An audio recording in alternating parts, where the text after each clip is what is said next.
I do not often find myself in the habit of thanking Elon Musk, but I must confess that he has done an exceptional job of demonstrating a point that a few of us have been making for years, and that is the reality that we live in an oligarchic society in which billionaires dominate not only our politics and the information we consume from media, but our government and economic lives as well. That has never been clearer than it is today. But given the news and attention Mr. Musk has been getting over the last few weeks as he illegally and unconstitutionally dismantles government agencies, I think it is an appropriate time to ask the question that the media and most politicians don't seem to be asking.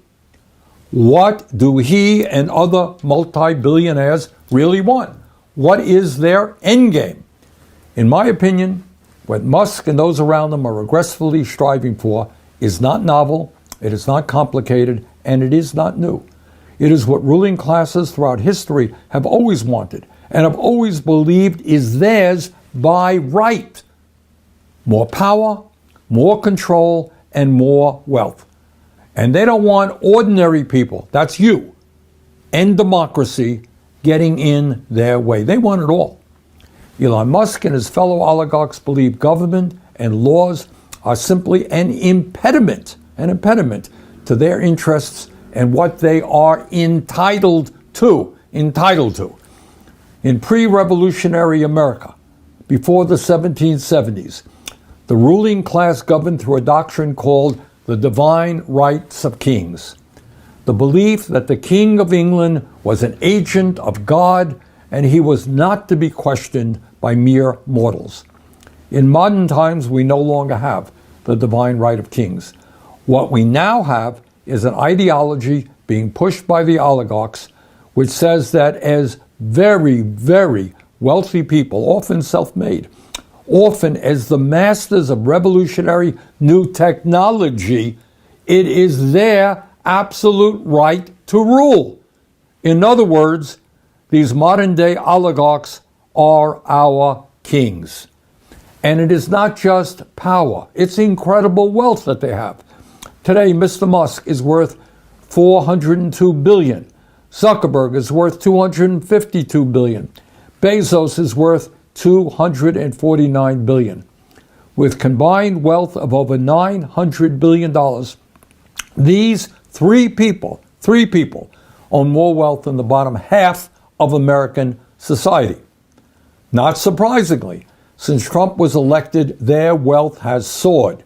Musk has become $138 billion richer. Zuckerberg has become $49 billion richer. And Bezos has become $28 billion richer, all since Election Day.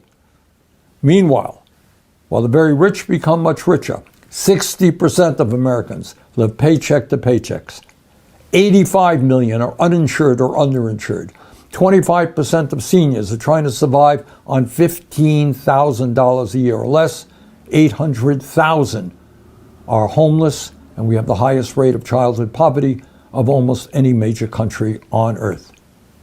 Do you think for 1 second that the oligarchs give a damn about working people?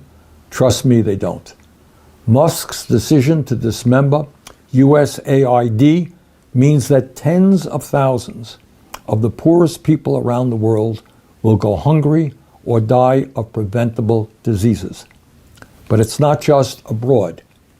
Here in the United States, they will soon be going after the healthcare, nutrition, housing, and educational programs that protect the most vulnerable people in our country, all so that Congress can provide huge tax breaks for them and their fellow billionaires. As modern-day kings who believe they have the absolute right to rule, they will sacrifice, without hesitation, the well-being of working people to protect their interests. Further, they will use the enormous media operations they own to deflect attention away from the impact of their policies while they entertain us to death. Mr. Musk owns Twitter. Mr. Zuckerberg owns Meta, which includes Facebook and Instagram. and Mr. Bezos owns the Washington Post and Twitch. Further, they and their fellow oligarchs will continue to spend huge amounts of money to buy politicians in both major political parties. Bottom line, the oligarchs, with their enormous resources, are waging a war against the working class of this country, and it is a war that they are intent on winning. Now, I'm not going to kid you. The problems this country faces right now are extremely serious. The economy is rigged. Our campaign finance system is corrupt. And we are struggling to control climate change, an existential threat to our planet, among many, many other important issues. But this is what I do know. The worst fear that the ruling class in this country has is that Americans, black, white, Latino, urban and rural, gay and straight, young and old, that all of us will come together to demand a government that represents all of the people in our country, not just the wealthy few. The oligarch's nightmare is that we will not allow ourselves to be divided up by race, religion, sexual orientation, or country of origin, and will together have the courage to take them on. Will this struggle be easy? Absolutely not. And one of the reasons for that is that the ruling class of this country will constantly remind you that they have all the power. They control the government. They own the media. You want to take us on? Good luck, they will say. There is nothing you can do about it. But our job right now, in these very difficult times, is to not forget the great struggles and sacrifices that millions of people have waged over the several centuries to create a more democratic, just, and humane society. Think about it. Over the last number of centuries, how many people have stood up and fought? And when they were doing that, you know what their contemporaries said? They said, hey, you want to overthrow the King of England to create a new nation and self-rule? Forget about it. Impossible. You want to establish universal suffrage, the right of all people to vote? Impossible. Can't happen. You want to end slavery and segregation? Impossible. You want to grant workers the right to form unions and end child labor? Can't be done. Impossible. You want to give women control over their own bodies? Who are you kidding? Impossible. Can't be done. You want to pass legislation to establish Social Security, Medicare, Medicaid, a minimum wage, clean air and water standards? Impossible. In other words, as Nelson Mandela told us, everything is impossible until it is done. In these difficult times, despair is not an option. We've got to fight back in every way we can.